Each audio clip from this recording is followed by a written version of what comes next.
Welcome. Today is the first Sunday of Advent, and we are going to start a new story. This time of looking forward to the coming of the Messiah. Before we have read the story of Jotham's journey and Bartholomew's passage, and now we will read of Tabitha's travels.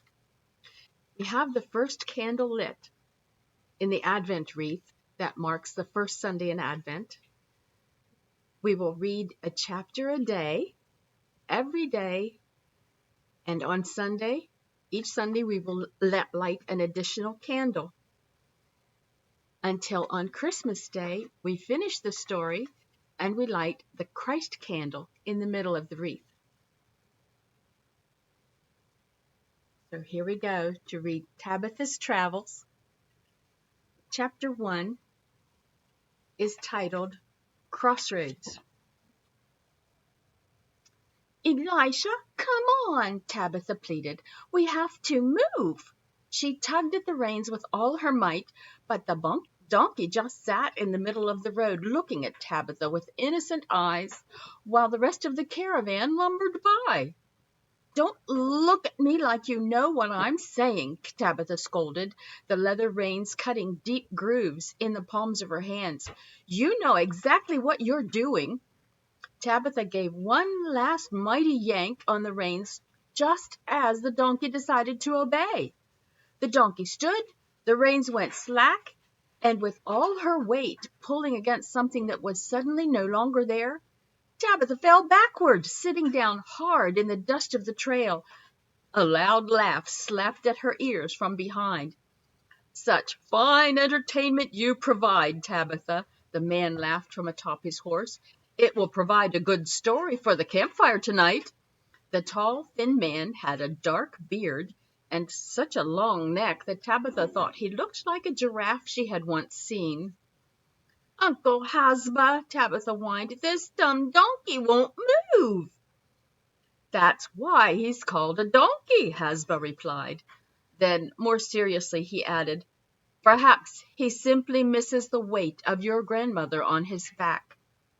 "Perhaps," Tabitha said, fondly remembering her grandmother riding this very same donkey. "Here, hold my horse," Hasba said, dismounting, "and I'll show you how to get a stubborn donkey to obey." Tabitha did as she was told, taking the reins of the horse as the line of camels and sheep and shepherds continued to pass by. That her brothers got to be those shepherds while she herself had to cook and clean and take care of donkeys always frustrated Tabitha. "I can do as much as any boy," she thought. "Now, you must take the reins just so," Tabitha's uncle said, wrapping the leather around his hand, "and then give quick little pulls that tell the donkey you are his master." Hasba did this, but the donkey refused to move.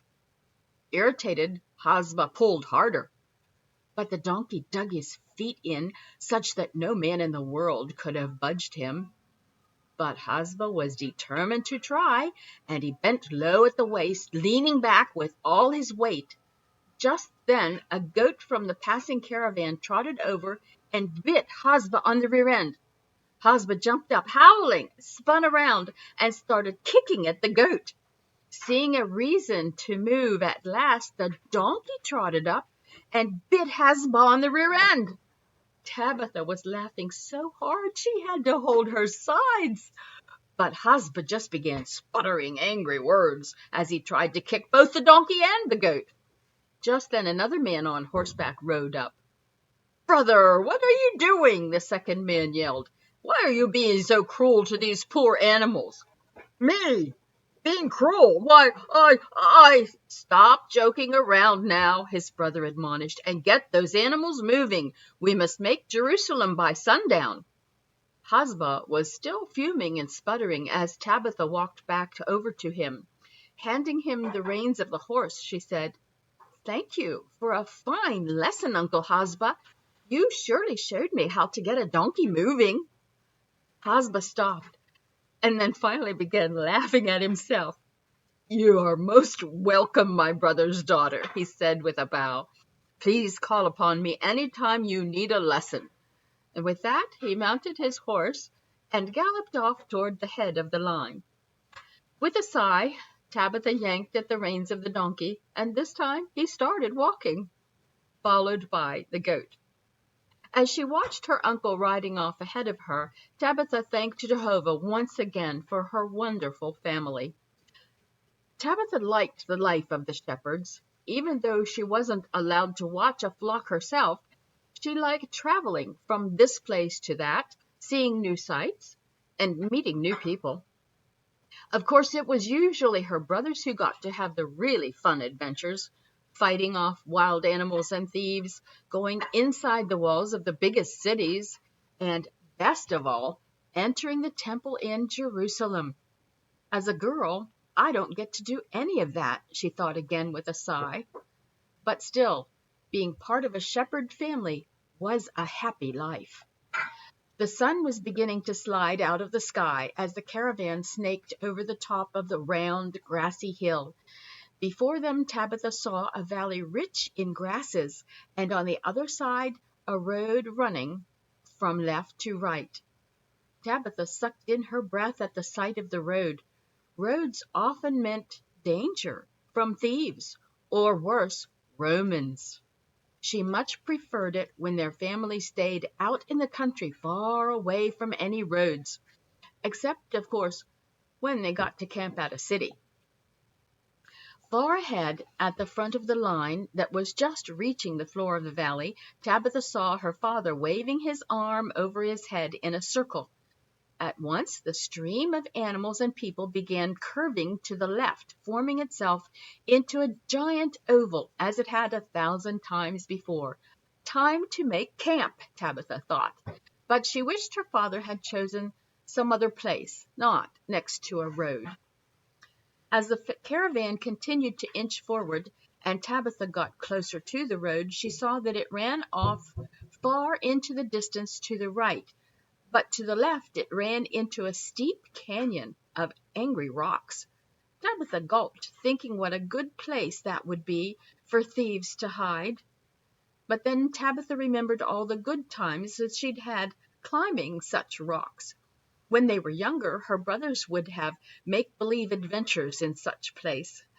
They'd play robbers and Romans, fighting each other using sticks for swords. There were only 3 brothers, though, so the sides were always uneven. Then one day Tabitha had climbed into the rocks to find them. She had picked up a stick and sided with her brother playing the Roman. At first the boys stopped in mid-fight and stared. Girls just didn't do such things, after all. But then her oldest brother said, "Why not?" And so Tabitha was allowed to play. From then on, she was part of every game, whenever her chores didn't get in the way, at least. When she first saw Tabitha playing with the boys, Tabitha's mother shrieked like a mad camel. Sputtering and scolding, she dragged Tabitha back to the cook tent and put her to work. But then she talked with her husband Eliakim, and together they decided that really there's nothing wrong with a girl playing with her brothers. So Tabitha was allowed to have adventures with them once again, as long as they stayed far out from camp, where the other women wouldn't see. Of course, that was only the first of many times that Tabitha would bend people's ideas about what a girl should and shouldn't do. One time her brothers were running from a lioness protecting her cubs. They ran right past Tabitha, who calmly picked up a rock and threw it at the cat, as if it were just another tree stump. The cat ran away, and the boys were saved, but the only thing the women of the camp could talk about was how improper it was for Tabitha to be throwing rocks. Another time, Tabitha was sewing a new tunic and got the idea that if you sewed 2 pieces of leather together just right, they would fit around a man's hands and keep them from getting cut when working with ropes. Thus, Tabitha's father was the first man in all of Palestine to have hand coverings. But the women of the camp just complained that girls shouldn't be inventing ways of making work easier. And then there was the time just the week before when a sheep had fallen into a deep and narrow crevasse. Tabitha's three uncles all stood around shaking their heads and scratching their beards trying to figure out how to rescue the animal. Tabitha had an idea, but the men kept shushing her to be quiet. Finally, Tabitha left the three men, got a length of rope, and tied it around her waist. Returning to the crevasse where the three uncles were still arguing, she handed the other end of the rope to her Uncle Hazba and climbed down into the crevice. It wasn't until she jerked on the rope that the red-faced, angry uncles finally noticed what she was doing. They pulled her up easily, and in her arms she carried the wayward sheep. Their faces turned from angry red to embarrassed red, and the uncles mumbled their thanks and walked away complaining about a girl not knowing her place. Finally, the mass of people and animals came to a stop, having wrapped itself around the hillsides of the valley. Tabitha saw her brothers each taking their flocks off in different directions, searching for grassy hollows in which to bed their sheep for the night. As for Tabitha and the women, they knew their jobs without even discussing it. While the men set up the many tents that would house the dozens of aunts, uncles, cousins, and hired workers, the women would start setting up the cook tent and preparing the evening meal. Almost before Tabitha or her donkey had come to a stop, one of the women had a fire started with some dried brush. Once more we start our old game, Tabitha sighed to herself. Then, hitching the donkey to a bush, she started unloading its burden of flour and oil, spices, and dried meat. Her thoughts turned to the days ahead when they'd be visiting a great city and meeting many travelers from distant lands. She thought about the sellers and their goods, about the games she would play with other children, and about the deals her father would make. It was somewhere in all that thinking when her chores had become so routine that she didn't even realize that she was doing them, and the warmth of the afternoon sun was starting to make her eyelids heavy and her brain begin dreaming of sleep. It was just then, as she finished unloading one side of the donkey's pack, such that he was leaning out of balance, and the flies had decided that the donkey's head would be a good resting place, it was just then that Tabitha heard the first screams. Tabitha is not what people expect her to be. Her mother, her father, her aunts and uncles, everyone has an idea of how she should behave, what she should be like, what her future will be. So they're surprised and sometimes upset when their ideas about Tabitha don't match the reality of Tabitha. It was just the same with Jesus. Even though God had told Israel exactly how he was planning to send their Messiah, when Jesus finally arrived, he was not what people expected. Priests, fishermen, carpenters, and midwives, everyone had an idea of how the Messiah should arrive, what he should do when he got here, and how he should shape their futures. So they were surprised and often upset when their ideas about Jesus didn't match the reality of Jesus. Advent is a time for us to focus on the real Jesus of Scripture, a time to get rid of our own ideas about who he is and what he should do for us. It's a time to learn from him how to be servants, to be humble, to love. We may not fully understand what Jesus is all about, but take these next few weeks to think and learn about the true Christ of Christmas. That's what Advent is all about.